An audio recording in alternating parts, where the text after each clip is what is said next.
And everyone's muted during the presentation. If you've got any comments or questions, please do put them into the chat during the presentations, and then we'll be opening up the session for questions and answers at the end, after the presentations. We've got 3 short presentations tonight. Our first speaker is Robin Coates from Transition Malvern Hills. He's had a diverse career in engineering and effluent treatment, and he now volunteers for Transition Malvern Hills, for the Malvern Cube Community Centre, and for the Malvern Hill Car Club. And he said his main emphasis is that he is committed to reducing carbon in all areas of his life.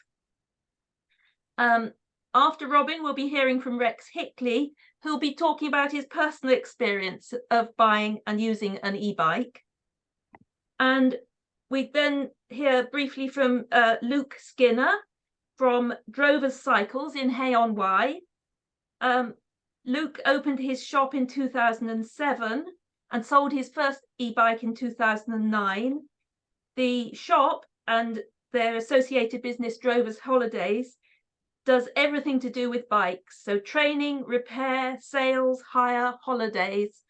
He said that earlier today he was doing a training session with 10 and 11-year-olds, encouraging them to get on their bikes. So I would like to start with Robin, who is having problems with his video, so but we will just be able to hear him. So I'd like to hand over to you, Robin. And if you'd like to start your presentation, Robin's going to speak on, well, I'll let him say what he's going to speak on. Robin, over to you. Good evening, everyone. Very, very good to join you. Yes, I'd like to cover initially a bit about the environmental benefits and the health and fitness benefits, and then look at the 2 schemes we currently run. And then I've got lots of information about buying advice, which I can give. I won't give as part of my presentation, but I can join that at the end if there are questions that are appropriate. Okay, so what I found really interesting about the starting these e-bike schemes was, first of all, that in 2009 when we started them, there were so few people who knew about how brilliant they were. And I live on the side of the Malvern Hills, and it's a pretty hilly area. And certainly it's only the sort of enthusiasts who ride ordinary bikes, because it's just too difficult for most people. And it's also got an older population. So it really suits, e-bikes really suit people as they get a little less fit. And I'm 80, so a little less fit is definitely up my street. The bit that's so amazing is not only that it makes so many journeys completely doable, and it just headwinds and hills sort of disappear for you, which is just such a benefit when you're cycling, unless you're determined to be very fit. But also you end up enjoying the journey. So you just end up with a smile on your face and think, well, it feels like a sense of achievement to do your ordinary journeys on an e-bike. And in the people who've come to us for trials, it's also been interesting to see how many have got some sort of health problem. And it's either a recovery problem from they've had a hip operation or a knee operation or something like that, or they're recovering from something like long COVID or polymyalgia or ME, any of those illnesses which reduce your ability to exercise tend to then make you more acidic, and becoming more acidic means you have more inflammation problems. So anything you can do to increase your oxygenation is a massive help in recovery. And the people who've come to us with those difficulties have always recovered very well from slowly, progressively increasing their exercise. And of course, with an e-bike, you can choose how much help you're getting very easily. The environmental benefits are staggering. The difference between carting around a person and 26 kilograms compared with a car weighing over a ton and the amount of energy that's got to be put in to do that is quite extraordinary. So it's got to be a massive part of our future, and it's proving that in Europe in a big way. The UK has been very slow to really grow in this area, but that's primarily because our road system's so badly set up for cycling. Okay, so our two schemes. We started in 2009, as I said, with what we called a test before you invest. And the idea was that an e-bike's a big investment. People are going to not want to make that investment unless they're absolutely sure. And what's happened in the past is people, because they're not absolutely sure, they buy a rubbish e-bike.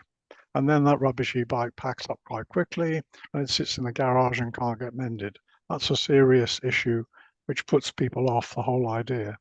So we thought it's really important that people get on decent e-bikes and have a proper trial on the journeys they could make in their everyday life. So we've not focused on leisure, we've focused on commuting, shopping, those sorts of the things that people need to do regularly, so that it's actually replacing the car or replacing the problem of no public transport rather than a leisure pursuit. That's been our main focus. So the way the scheme works is people apply through the web generally, and then they come to one of our 4 volunteer location places. So this is all run by volunteers. So we've got a person in Ledbury, I do it in Colwell, somebody in Malvern Link, and somebody in Callow End, which is near Powick. And at those places, they can pick up usually a step through Bosch motored, that's a motor in the crank, e-bike worth about 2,600, 2,800. They get to trial that for 2 weeks on their own journeys, and then they can give a donation if they want to. And most people do give a donation. When we started, because we couldn't afford insurance for the e-bikes, we decided to go for donations rather than a hire agreement, because a hire agreement means you've got a contract and then you've got to have insurance. So that was our easy way of getting into it. And we started with just 2 e-bikes. So it's obviously grown over the years. Hundreds and hundreds of people have had them. Many have gone on to buy. And we've had a good relationship with On-Bike in Worcester, who've been the main source of sales. But also there's somebody in Clements in Ledbury have also sold bikes. We discourage, if I talk about buying advice, the big thing we discourage is buying on the internet. Okay, so a bit about the second scheme. So at the back end of COVID, the councils were getting grants for getting people active again.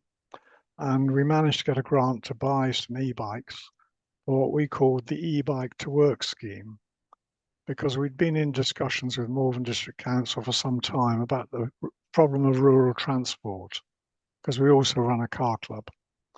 And the idea was that those people who don't have a way to get to work or training because there's no public transport on their particular route, or it isn't at the right times for their job or whatever they're doing, they can hire a bike long term for the very low subsidised fee of £65 a month. And then at any time during that hire, they can put their hire money towards buying the bike, less any maintenance cost that's been on the bike. So it can either be a long-term purchase scheme or it can just be a hire scheme, but they have to be committed to having the bike for at least 3 months. We've got about 10 bikes out on that scheme at the moment. It's not been easy to run because we've had a bike stolen and we've had a bit of vandalism. So it's not been at all easy, but we thought it would meet a real need, and it certainly has for the people who've used the e-bike to work scheme successfully. So I think those are the main things I wanted to cover about the two schemes, but I'm very open to questions about those. And then I'll come back later on buying advice, purpose, size, quality, all those sorts of issues. Okay, well, thank you very much, Robin. That was very interesting. But I've just got, I guess, one quick question, which is, have you got any plans to expand those two schemes throughout Herefordshire and Worcestershire? The trial scheme, we get people from all over coming to us. So we do get people from Hereford and the very north end of the Malvern District Council, which is right up on the Tenbury Wells, the Shropshire, Herefordshire border. And today I was dealing with people from Pershore. So as long as the people can get to us and get the bike home, then they can have one. But they've got to come to one of our locations to pick it up. Okay. The other scheme will expand based on need. So what we don't, because it's all volunteer run, and getting the next bike means getting a grant from somewhere. We don't promote it in a big way. We've got a very good website, and both schemes have got their own little website. Okay. Yes, we'll make sure the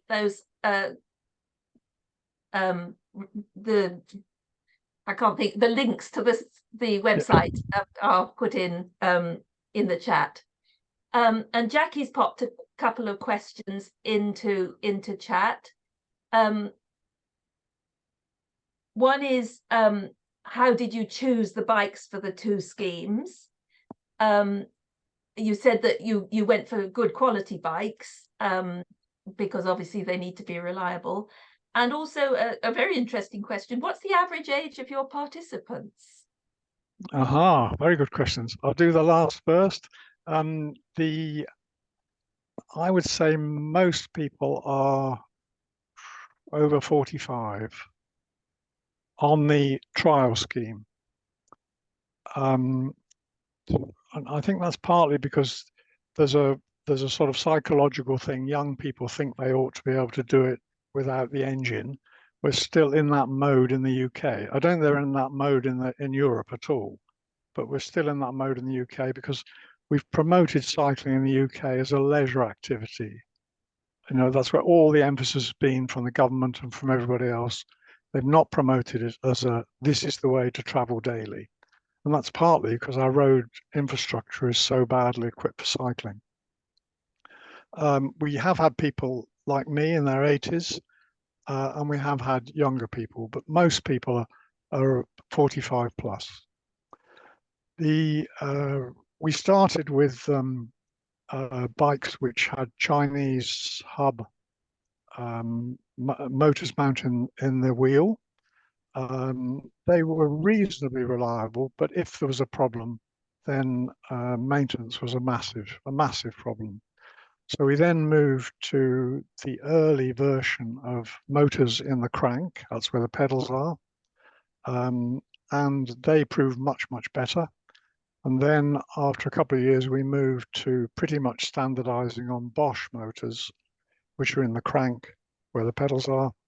And we've got a few bikes which are have Shimano motors because the Ledbury dealer specializes in Shimano motorbikes.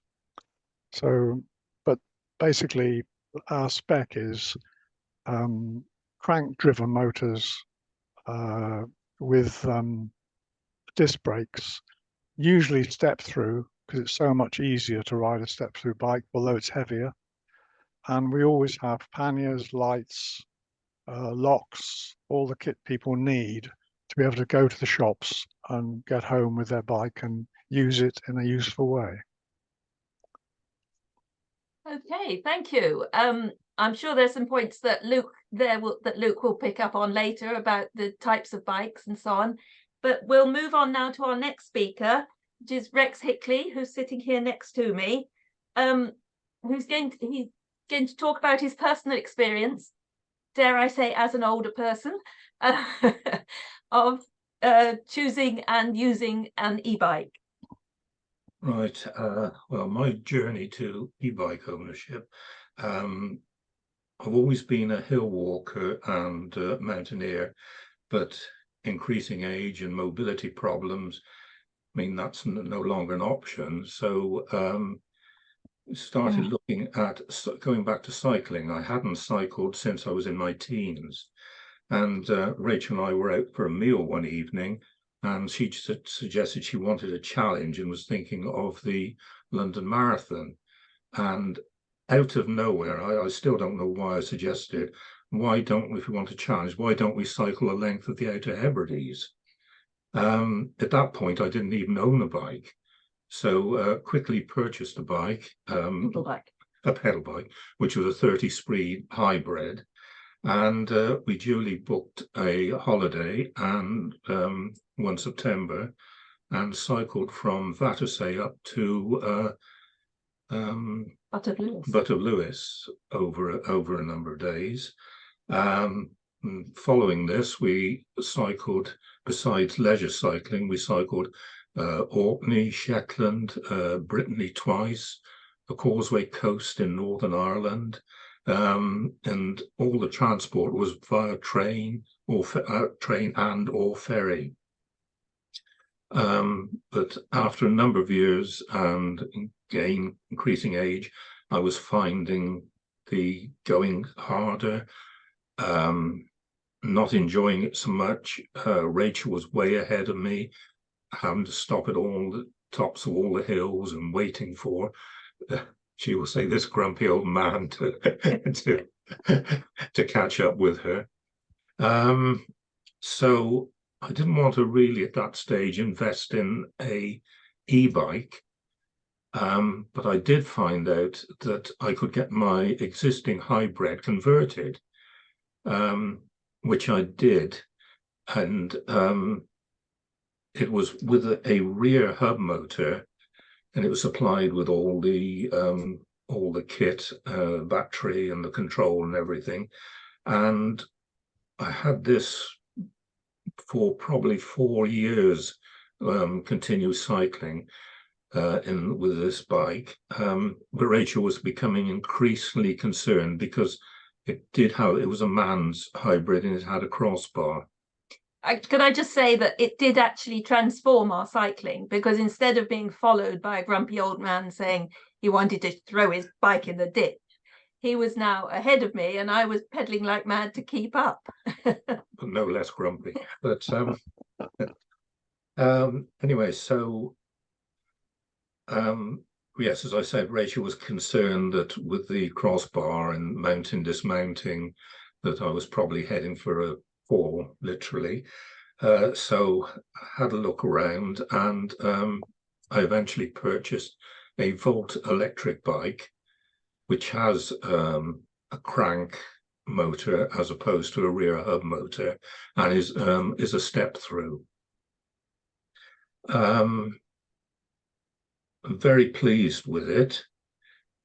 I would say the downside obviously is the weight. We still go on, when we go on holiday, I have in my car an internal bike rack, which takes 2 bikes.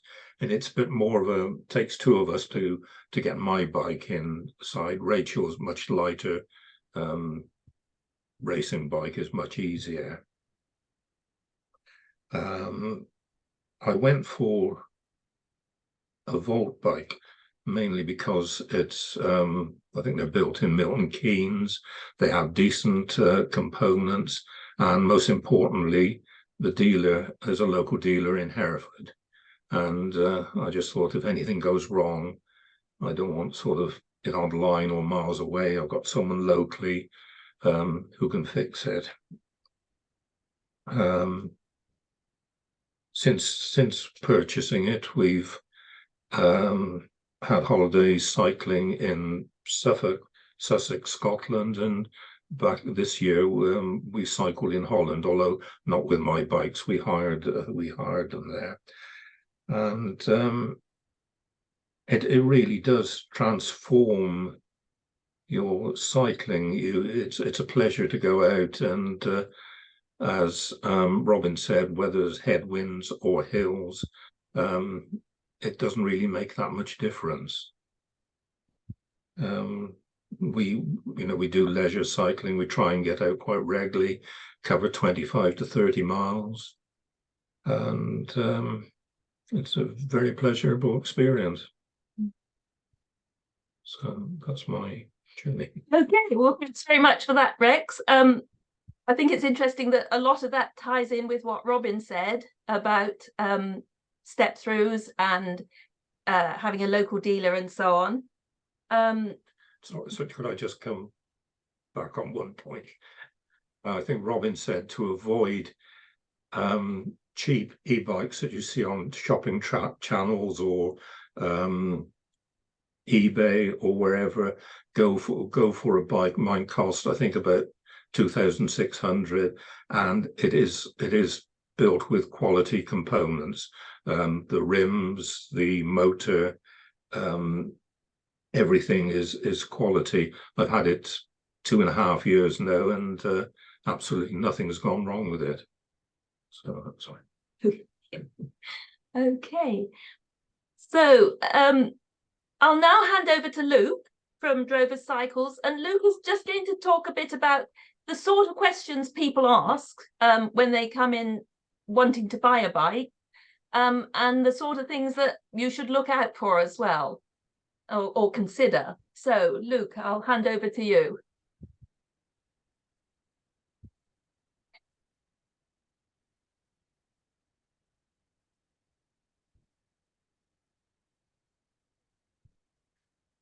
We're not hearing you.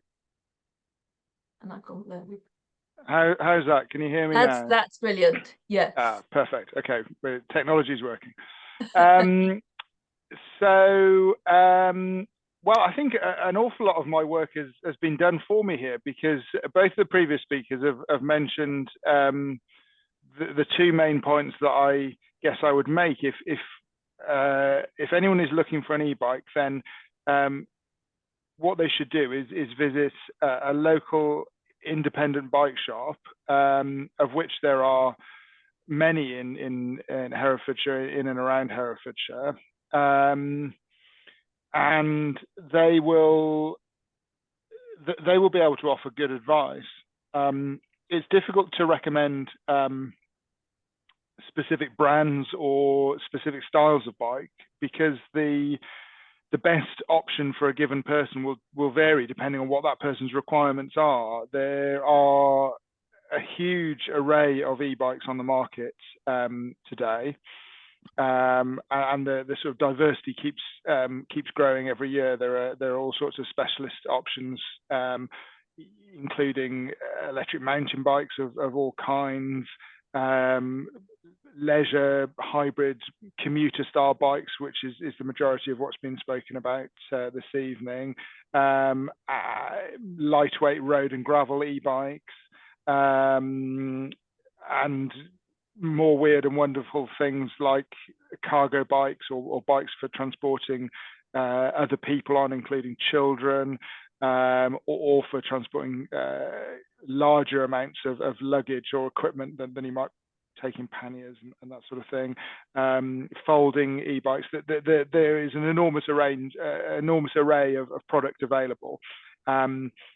Any good independent bike shop will be able to make good recommendations based on the brands that they offer, and two independent shops could have totally different brands to one another, but both would be able to make good, honest recommendations from those brands that they've chosen to select. There are hundreds of good brands out there.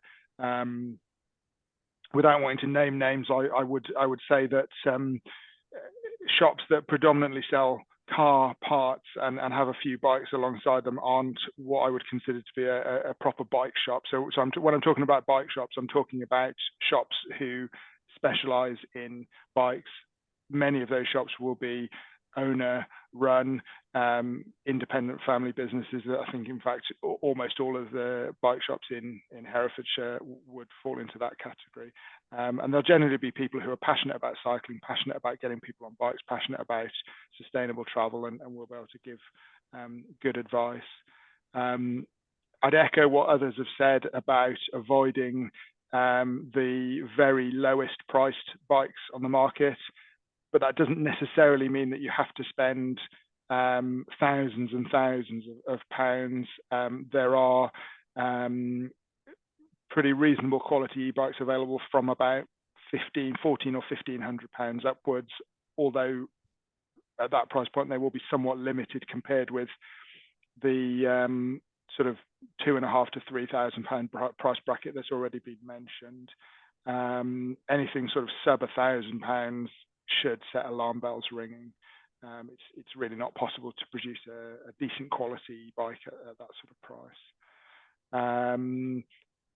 Again, it's already been mentioned, the crank-driven system or centre motor, mid-motor systems are generally the best solution. Not always, that there are occasions where a hub motor is a good choice, but generally the mid-motor bikes will be better for most people most of the time.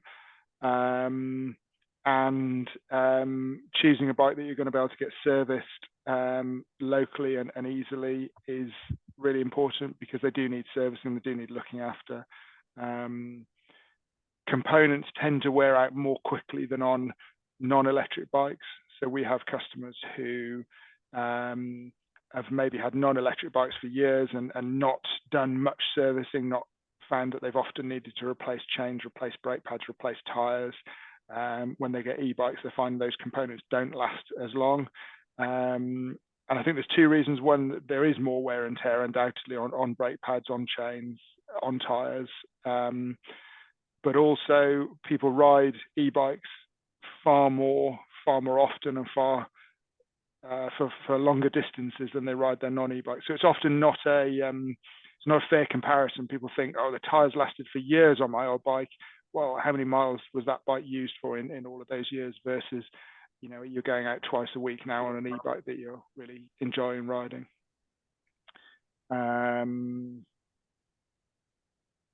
I think that probably summarises my. Oh, and try before you buy. But we've just heard about fantastic opportunities for people to do that. So that's brilliant. It's amazing to hear that these schemes are out there so near to us. We often will hire or lend people e-bikes to try before they buy. At the very least, we'll always recommend that people have a test ride up the hill. We're based at the bottom of Gospel Path, the highest tarmac road in Wales. So we have a pretty good hill just outside the shop that people can very quickly get to grips with on an e-bike. But yeah, definitely try before you buy. You wouldn't buy a car probably without having a test drive in it, and an e-bike can be virtually the price of a second-hand car. So it makes sense to try one out. Other than that, I guess it would be helpful if anyone has any questions that I sort of respond to those rather than waffling on. I'm seeing a question in the chat. Is it not cold riding an e-bike a bit like a motorbike? Shall I answer that? Yes, and then I think Jackie wants to come in, and so yes, go ahead about the e-bike. Yeah, the coldness. Coldness. So I would say that it's not really like riding a motorbike, although I don't have a lot of experience of riding motorbikes. It's more similar to riding a bicycle. So yes, your hands can be a bit exposed to the cold and the wind. So having the right kit is quite important. You don't need loads of specialist kit. You definitely don't need to be dressed head to toe in Lycra, but a decent pair of gloves, certainly from now onwards into the winter, and potentially waterproofs and things. If you're going to be riding in all weathers, definitely be relevant. Yes, Rex would like to come in on that as well. One thing I don't think has been covered, the legal aspects. I think to be road legal, the motor has got to be 250 watts. anything above that is not legal on public highways. You can use them on forestry roads, etc. And also, I think you can't have a throttle. It's you have to pedal, otherwise it becomes a moped and you're liable for road fund tax. Yes, I think one point we maybe haven't made is that an e-bike, you do have to pedal. The motor doesn't work unless you pedal. So it is still cycling a bike, but you're just getting a bit of assistance with it. Yeah, one of the things you asked me to mention is common questions you're asked, and actually I should have mentioned that one of the common things that people say is, "Oh, I won't get any exercise riding this e-bike because it's going to do it all for me." Well, that's not the case. As you say, you have to be pedaling. Most of the bikes are measuring multiple times per second how hard you're pressing on the pedals and boosting that effort proportionately. I just jump in on the point about legality of e-bikes to sort of reinforce what you said, but also just to say any proper bike shop will only sell you a bike that is legal to ride. And I would just sort of a slight correction to say that the distinction isn't that they're legal to ride on the road or not legal to ride on the road, but it's okay to ride in other places. If a bike doesn't meet the CE standard, one of the requirements for which is it must have a maximum sustained power output of no more than 250 watts.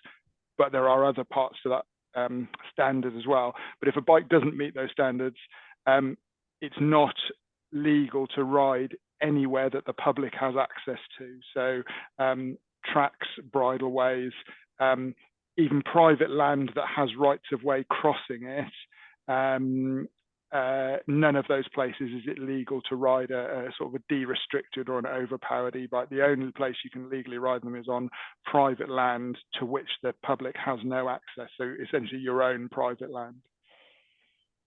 Oh, that's interesting. We'll have to tell somebody locally about that. Jackie, you had you raised your hand, and then I can see that we've got some questions coming in the chat. I did indeed. Thank you. So yes, Jackie from HGN here, and co-presenting or co-hosting with Rachel. Thanks ever so much to our speakers. And I must confess, Luke runs our local bike shop, and I've been ever so slowly trying to get myself round to buying an e-bike from him, and I think I've nudged a bit closer. For me, Luke, I had a couple of cycling holidays this summer, and for the first time I hired e-bikes rather than regular hybrid or mountain bikes. It was just so lovely. I can definitely confirm much pedaling is still involved, but the hills just aren't as steep as they were. It's glorious. And when you're out doing slightly competitive cycling with some slightly competitive people and you can overtake them on the really steep hills, it is quite nice. So it doesn't mean you're not out of puff, but it's great. But you're still pedaling the same, aren't you? And you're using all your gears and so on. It's not as though you just sort of sit there and the bike's takes you along. But my big question, Luke, is balancing how much battery and range and weight, how much battery and range versus the extra weight. And also some bikes come with a removable battery that you can kind of just take in and plug in indoors, and some bikes don't, and you have to plug in the whole caboodle. So do you get people asking those questions, and what are the sort of responses you come up with? Yeah, good points. And yeah, the experience you just described of still feeling like you're cycling, but just the hills become a good deal easier. Riding a decent quality e-bike does just make you feel as though you're a superhuman cyclist. That's the only thing that you should feel. You know, you're still going to be sweating a little bit, as much as you want to actually, because you can just control how much, how hard you need to work relative to how hard the bike is working. So you'll still get out of breath a bit if you know, if you're so inclined. But yeah, you'll just feel like a superhuman cyclist. So to answer those questions, range and batteries is usually one of the first questions that people ask when they're in the sort of discussion stages with e-bikes. How far am I going to be able to go, or how much battery capacity does this have? I tend to turn that question around and ask people how far they think they're going to want to cycle, because actually most modern e-bikes of reasonably high quality have batteries of sufficient size that most people will not find the battery capacity to be a limiting factor. So it's really difficult to give a straight answer about range because it depends on so many different things. The Bosch system has already been mentioned a few times. Bosch are the market leader. Shimano might dispute that, but I think it's probably fair to say that Bosch are the market leader in this. Bosch have a range calculator on their website that you can tinker around with, and it's really accurate actually. But there are about 26 different criteria that affect the range. So the big things are what mode of assistance you're using. The Bosch system has 4 modes: Eco, Tour, Sport, or Auto, or EMTB as the third mode depending on the bike, and then Turbo. And those 4 modes do what they sound like they do.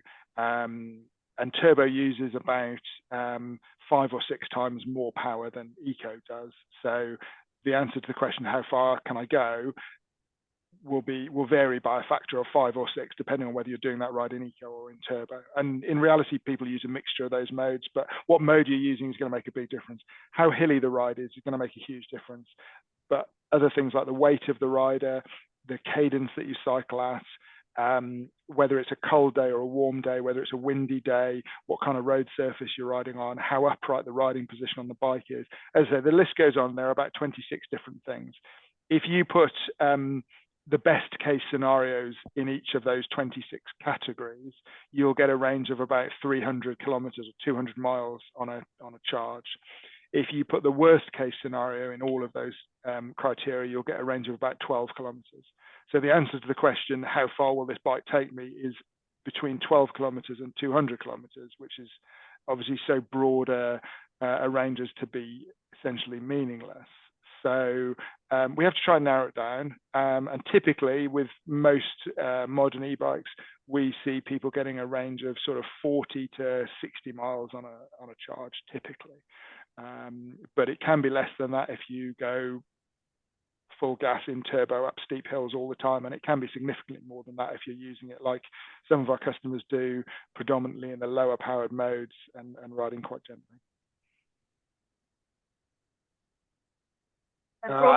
There was a second question, wasn't there, about charging? So most bikes will have a battery that can be removed, but will also accept a charge when it's in the bike. So typically you would have a key and you would have the ability to remove the battery and take it indoors and charge indoors if you wanted to, but you would also be able to plug the charger directly into the battery, directly into the bike with the battery still in situ, provided that you can get the bike within a couple of meters of a standard 3-pin mains plug socket. Some systems you have to remove the battery and charge it, and some systems you can't remove the battery and can only plug it directly in the bike. But both of those options are relatively unusual, and typically you would be able to do either, depending on your setup, whether you've got electricity points in the garage or wherever you're storing the bike, or what have you. Okay, thank you for that, Luke. Robin, do you want to add anything to that, or? No, I think that was a very good summary on the the range issue. I mean, the range that Luke talked about, certainly we experience the same sort of range at 50 to 60 if the journey isn't too hilly. Around the Malvern Hills, people will get a lot less, so they might it might drop as low as 25 if they're climbing the hill regularly. The thing I would say is that one of the most appealing things about electric bikes is you don't have to wear, you don't have to change into clothing or change out of your clothing when you get to work. You'll get to, unless you push yourself really hard, you'll get to work without sweating. So you can ride in your normal kit, but you will need to have your weather protection kit on top of that if it's a bad day. So I never change to go on the bike except to put a windproof on and gloves. Yeah, I think that's a very interesting point, because a lot of places wouldn't have changing and showering facilities at work, and you know, if you've got to look smart when you're at the office, you don't want to be sitting there hot and sweaty all day. No. Okay, we're getting some more questions into the chat. Sally has asked, do any schemes exist to trade in our push bikes, assuming we switch to an e-bike? And she's also asked, how do you keep your bike safe when you're out and about, given it's a high ticket item? I don't know, Robin, do you want to pick up on that first one about any schemes for trading in push bikes when you upgrade to an e-bike? There's a company in Malvern called Happy Bikes, and I think they'd be prepared to take a trade in, but they do have a fairly limited number of e-bikes for sale, but they do take in second-hand bikes. But Luke might do it, I don't know. Certainly the bike shops I've used historically don't take trade-ins. But the other option that we ought to mention that for some people, a really good quality conversion kit is a good option. So if you don't need a high range, you don't need tons of power, then there's one UK-made cycle kit that we've used, which we think works very well, and it's £1,000, and that's the Citroen X. But so there's some bikes that some people come to me and say, you know, I want an e-bike and I've got this really good bike. I say, well, it's a really good bike, let's convert it, and you stay with that a bit longer, because you can always take the kit off again and sell it at the end of that. But if you've got a good bike, it's worth something. Okay, that's interesting. Yeah. That's what Rex did initially with his bike. Luke, you wanted to come in. Yeah, just to agree with those points, actually.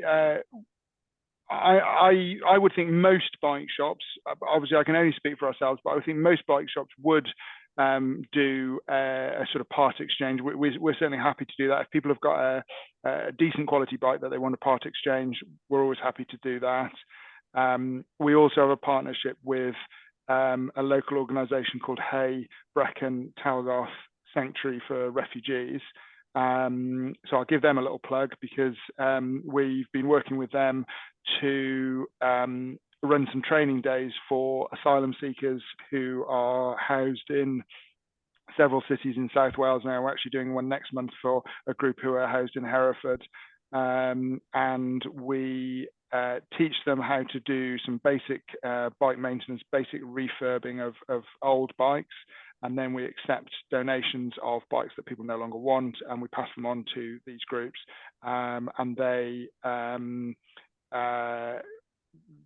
go from being an unwanted obstacle in people's garage to a very warmly received, very well received mode of transport for people who don't really have any money and desperately need to be able to get around and get to the doctors or to volunteering opportunities or for social whatever. So that scheme exists as well. But yes, we do trade in. And yeah, there was a question, I think, from Fiona about conversion kits. And I would just echo what Robin says, that there are some good ones out there. The Switch one that Fiona mentioned is another pretty decent quality conversion kit. The Citroen X one is a good kit as well, and there's another German-made one which is pretty good. But they're all over £1,000 plus. If a conversion kit is much less money than that, in the same way that an e-bike that costs much less than that is going to be not very good quality, a conversion kit that's much less expensive than that is also going to be not particularly good quality. Okay, thank you. Just before we go on to Sally's second question, can I just follow up on what Luke said, which was in doing some research for this event, I came across the Hereford Cycle Hub in Plough Lane, and they do what they call an earner bike scheme for those with limited finances or recovering from major life events. They can be given a donated bike and learn how to repair and maintain it, and it gives them freedom and independence. They cited examples like being able to get to job interviews, doctor's appointments. So similar to the scheme that Luke is running, and giving a good use for donated and unwanted bikes from other people. So it's good to hear of those schemes going on. Yes, so Sally's other question was about keeping your bike safe. Given that they're high ticket items. I think that doesn't just apply to e-bikes, because high-end push bikes are also incredibly expensive. Yeah. So what would you advise on that? So historically, the recommendation was always that you should spend about 10% of the value of your bike on bike security, so a good lock. That sort of percentage relationship breaks down a little bit when it comes to e-bikes, because if you're buying an e-bike for £3,000, it's hard to spend £300 on a bike lock, and probably excessive.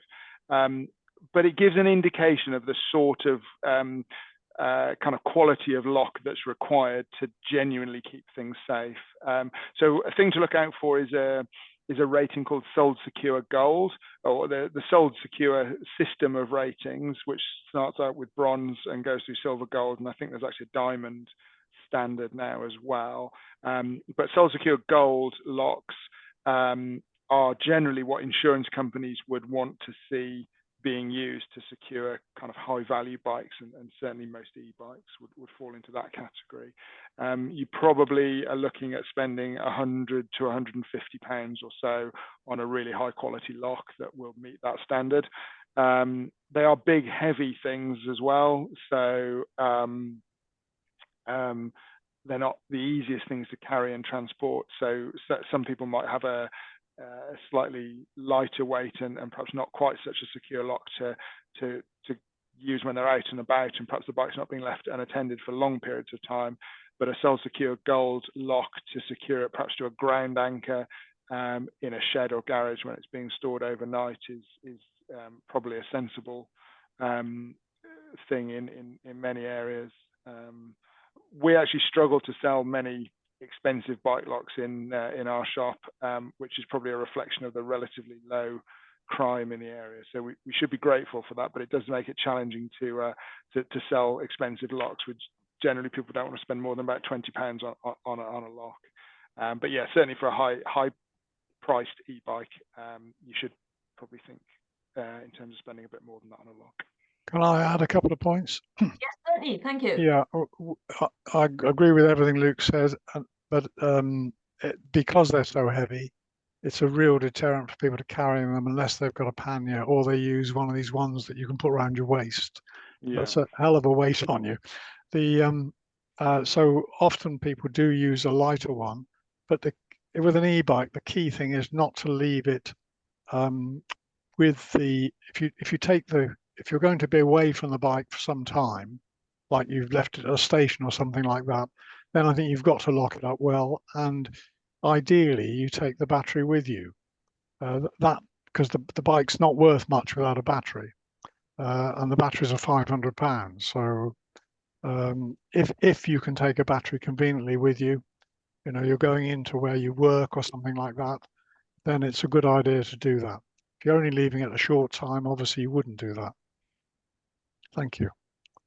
That gives me a very nice segue into all the questions that are coming into the chat on taking bikes on trains. If anybody wants to ask a question in person, do switch your camera on and raise your hand, and we'll come to you. So we've had quite a few questions about taking bikes on trains. Lucinda's asked, can you take an e-bike on the train, and how safe would it be to leave at the station overnight? Well, I think we've covered that. And Fiona's asked how about trains and commuting, and whether a foldable bike is a viable cost-wise option.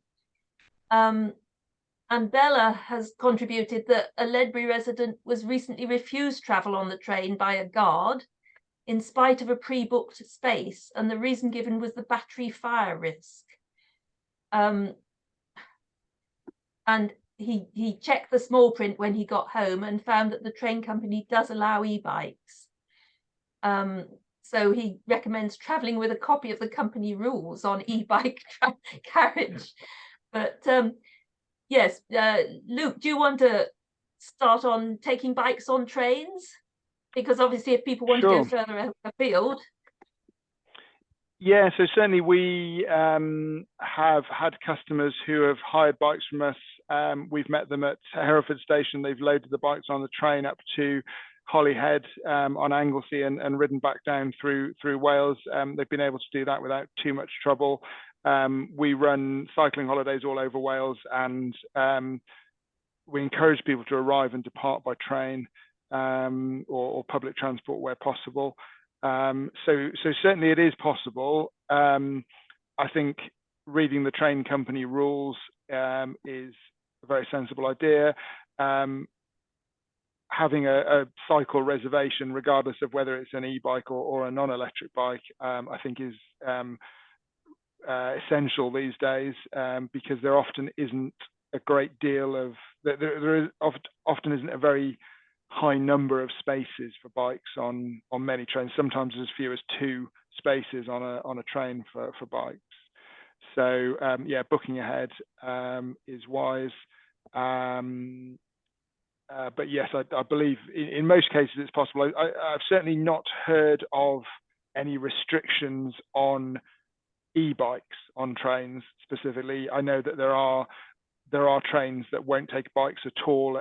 Certainly at peak times, some of the commuter trains into Bristol, into Cardiff, won't accept bikes at all at peak times because they just don't have space. But most services do accept bikes, and as far as I'm aware, when they accept bikes, they don't discriminate against e-bikes. I've got a couple of extras there. This comes back to this issue of purpose, the reason you're buying the bike. If you're a regular commuter, I mean, I've commuted quite a lot with a bike, then what you're going to, ideally what you'll buy is a Brompton. And now you can either buy a Brompton electric, or you can buy a Brompton and convert it with a nano conversion, or now there's a boost conversion, and there's also a Cyclotronics conversion. And that combination of a small battery, which is in some of those options, is carried in a bag, and the bike with its lightweight motor makes the whole thing completely commutable, and you can do a decent journey at each end of your train journey or your bus journey, and they can't refuse you because it folds up the size of so you don't have to have a bike permission ticket. You just use it as a normal piece of hand luggage, as it were. And it's really versatile, and I use that all the time when we're moving our car club cars around the Worcestershire and Malvern Hills area and into Ledbury, and commute back on the train. It's a great solution. So that's why looking at your purpose is so key, because the right bike for the right purpose makes such a difference. Yes, that's a very interesting point. If you've got to think about why you want the bike in the first place. Are you using it for commuting? Are you using it for leisure? Are you wanting both? And then choosing the bike to suit. So I think we've covered most of the questions that we've got. Rebecca has asked, how much would an e-bike that you would recommend cost? I know we've touched on the fact that there are some very cheap ones. So what would be your sort of entry level cost? Luke, would you like to start on that one? Yeah, sure. So I wouldn't recommend spending any less than about £1,400 or £1,500 on a new e-bike. And the functionality and quality of what you buy increases pretty quickly between £1,500 and £2,000 to £2,500. So the difference between a £1,500 bike and an £1,800 bike is really quite significant. The difference between an £1,800 and a £2,100 bike is really quite significant. The difference between a £2,100 and a £2,500 bike is less noticeable, and so on and so forth as you go beyond that, and you can spend an awful lot more than that. I think how much you need to spend depends on your specific requirements.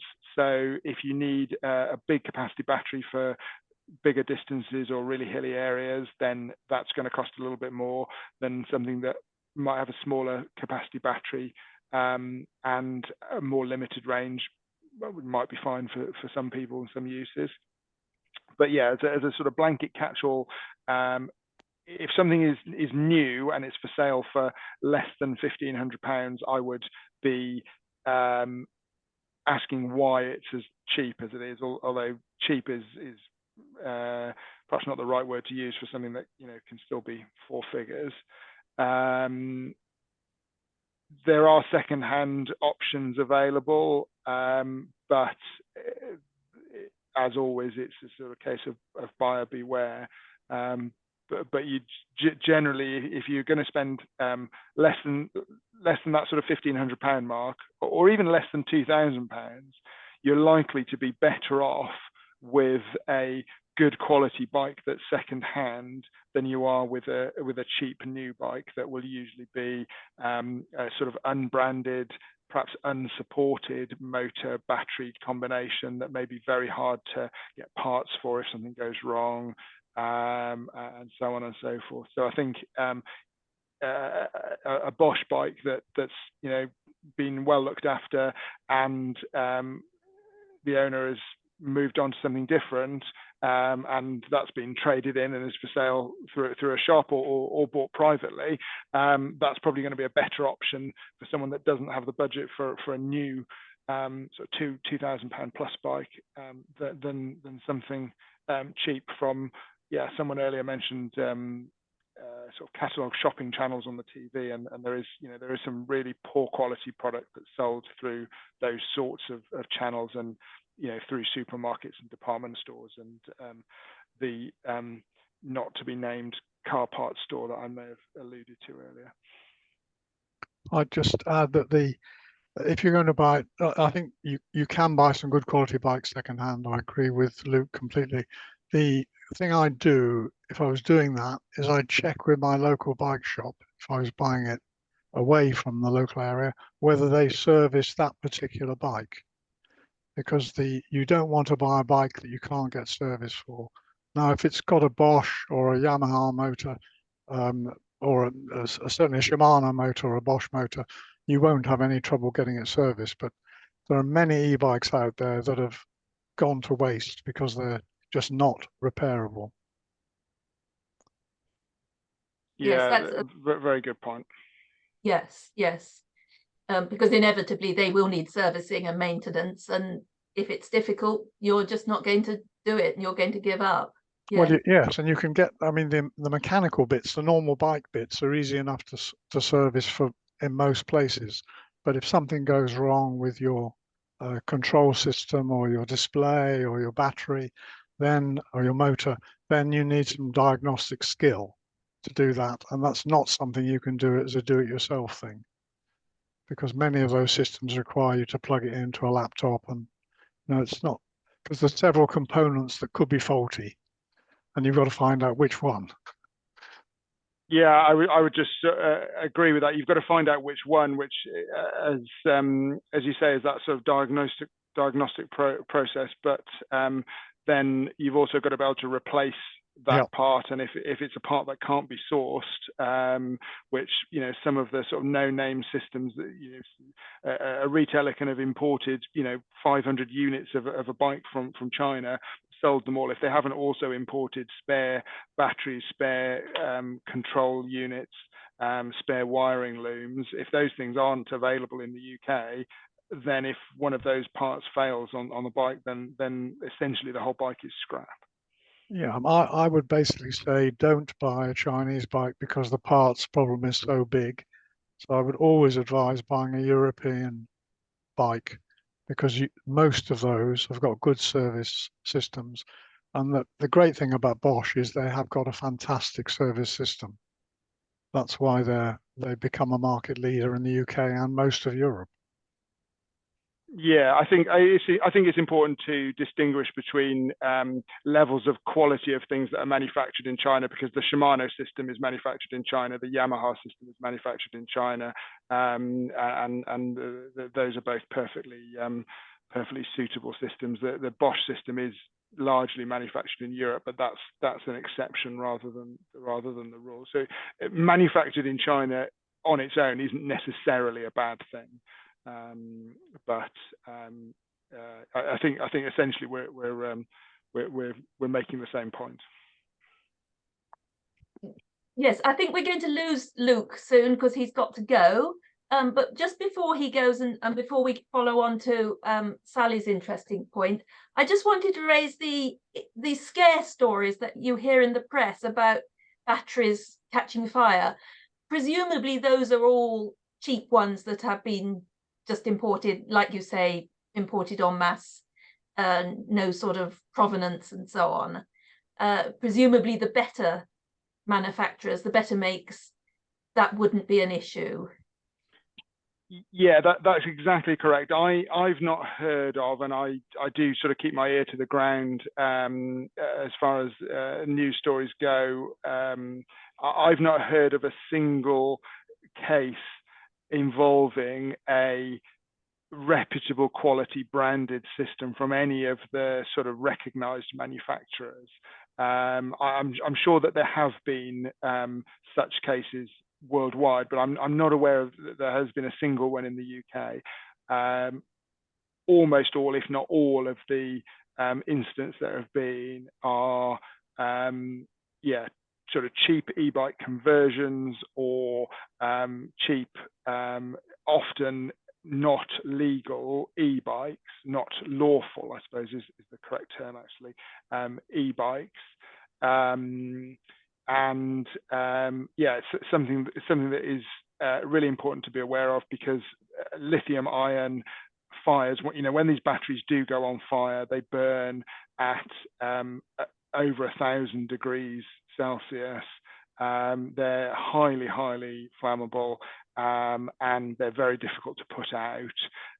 All of the good quality manufacturers have really sophisticated battery management systems, really sophisticated charging systems, chargers, and the way that charger interacts with the battery management system, the electronics in the battery, to ensure that the power is turned off when it reaches a certain level of charge. Not just that it's turned off when it reaches a certain level of charge, but that it as the battery gets close to being fully charged, the charging current drops and just trickles into the battery.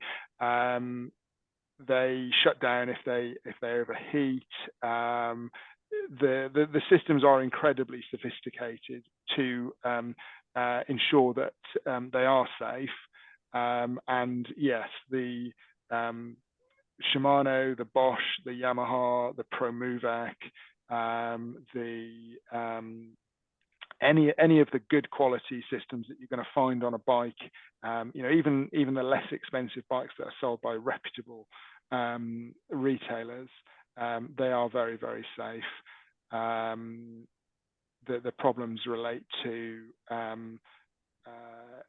unbranded charging systems, unbranded batteries, and that sort of thing. Just a question on battery life. I know some manufacturers say they're good for 1,000 charges. Others say they need replacing after 4 years. Can you comment on that? Yeah, we've just done a battery capacity test today, actually, in the workshop on a Bosch powered bike that a customer bought from us several years ago, and is planning to part exchange with us, and has got a new bike on order. So the bike's been in for us to have a look at and see what sort of condition it's in. And we've run a battery capacity test, which is something you can do with a Bosch system if you have this specific bit of kit, a battery capacity tester. And that bike has done 8,000 miles. It's been used pretty extensively. It's about 4 or 5 years old, 5 years old, I think probably. It's done about 8,000 miles. The battery's done 100 charge cycles, which is right at the higher end of what we normally see. And it has, as of today, it has 94.7%, I think was the figure, 90 to 95% of its original capacity. So it hasn't lost an awful lot, even after 5 years of pretty heavy use. The Bosch warranty is for 500 charge cycles or 2 years. And 500 charge cycles, if you imagine you can do 25 to 60 miles on a charge, if you were doing that sort of distance twice a week, then you might do 100 charge cycles in a year. Now this one, which has been used a lot, has done 100 charge cycles in 4 or 5 years, which I think is probably more typical. And many cases it would be much less than that.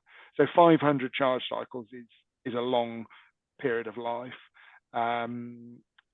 We've got customers with Bosch bikes who bought them 8 or 10 years ago, or even longer ago than that now, and they're still going. Now those batteries will probably have lost some of their capacity. They'll be running at 75 or 80% of their original capacity, I would imagine.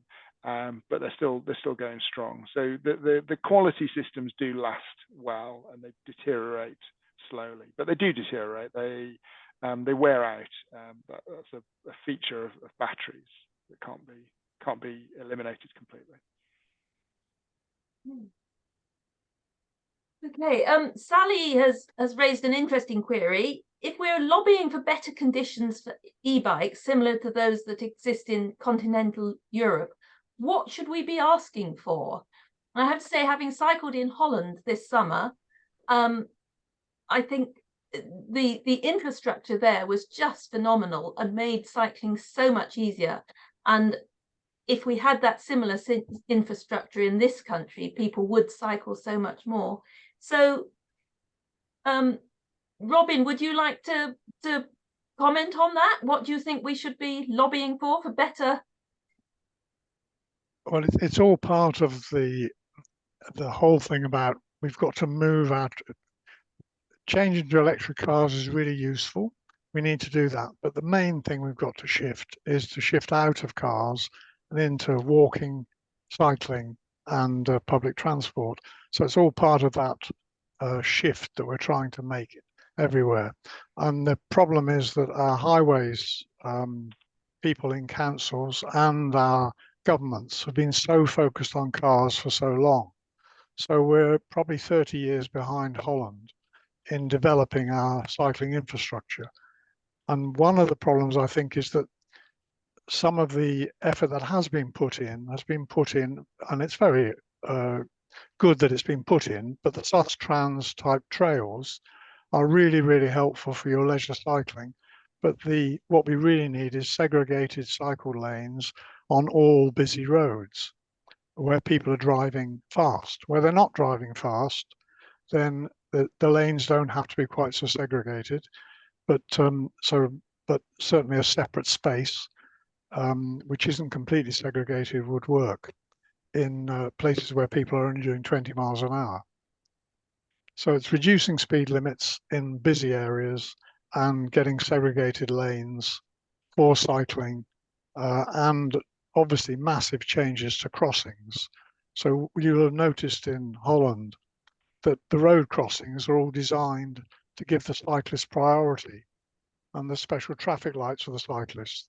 Now the whole thing works for the cyclist, and they're treated as the most important people. Whereas in the UK, it's the cars that are treated as most important. Yes, I think safety is a major issue. I know we've got Bella Johnson here from Ledbury Area Cycle Forum, and talking to somebody else from the forum, she was saying that in all the surveys that they did as to why people didn't cycle, safety was the issue that came up all the time, that people just don't feel safe cycling on a shared road with cars. Yeah. it's worth mentioning that if you're on an e-bike, you will feel safer because you accelerate much quicker away from the lights. Your sense of control is much higher because you've got the power there. So I feel much safer on an e-bike than I do on a traditional bike. And I think that's most e-bike people's experience, but it still isn't good enough. We do need, segregated lanes wherever it's possible. And there's the amount of attention that's going into it is absolutely pathetic. Sorry, Luke, yes. Yeah, if I can just briefly jump in there, I would, just reiterate what Robin said. I ride almost every day into Hay from where we live, which is only a few miles out of Hay, but along a B road that has national speed limits, so there is fairly quick moving traffic on it. But I do that on a cargo bike with my daughter in and I drop her at school. She's only 4, so she's just started school, and we feel safe doing that. And I think one of the reasons that I feel safe doing that with her on board is because the e-bike does allow us to accelerate quickly from a junction. But also, and I'm just about, when we finish here, I'm just about to ride home that same way, and I feel that I will be safe doing that. I also think it's important to put things in perspective, because actually a lot of people are nervous about riding on the rural roads in Herefordshire and Mid Wales, but I think it's important to remember that the number of accidents involving cyclists in this area are really low. It's very unlikely that you'll be injured or worse on a bike, and it's often the people's perception of danger that is more of a problem, more of an obstacle to cycling than the actual reality of danger. Although I agree that it is pathetic the amount that the UK invests in cycling infrastructure, and we should have more segregated cycling infrastructure, even if I don't feel that I need it for myself. I think it's really important that we should have more of it so that more people do feel safe to cycle. But I also think we should encourage people to feel safe cycling, because statistically it's a pretty safe thing to do, and the health benefits that you will get from cycling more, and the fact that you will die less quickly because of heart conditions or stroke or other health related issues far outweighs the small risk of being injured or killed on the road. So it's much better to do it even in the suboptimal conditions that exist, but it would be better if we had better infrastructure, for sure. Yes, I'm sure you're right. It's the perception that puts people off, and if we had more infrastructure, it would encourage things like children cycling to school more. Absolutely. Because a lot of school traffic is parents protecting their children against those terrible cars that are taking all the other children to school, whereas if there were cycle lanes, more children would cycle, and then you've got a benign circle building. Are there any other questions? No. So I think we've covered quite a lot in this session. I think it's been really interesting. Not just on what to look for when you're buying an e-bike, but considerations. I didn't know that about feeling safer on an e-bike, just because you've got that power to pull away. I think that things like that, it's really interesting to hear from the experts about that. So I'd like to say a really big thank you to Robin Coates from Transition Malvern, and from Luke Skinner from Drovers Cycles in Hay-on-Wye, for taking the time this evening to share your information with us. I hope everybody's found it interesting. There will be a recording of this available, and it will be in the Herefordshire Green Network newsletter and also on our website, which is hgnetwork.org. Jackie has just reminded me to say thank you to Rex as well. Good Lord, if anyone isn't a member of Herefordshire Green Network and would like to join us, the website is hgnetwork.org, and you can click on there. We've been working a lot on the website, and it's a lot easier to navigate around now, and we would love to welcome you as members. So thank you very much to everybody. Go safely, Luke. Going back home, there you are, there's the perception of safety. But I think everybody else is safely at home anyway. Thank you very much indeed, and good night.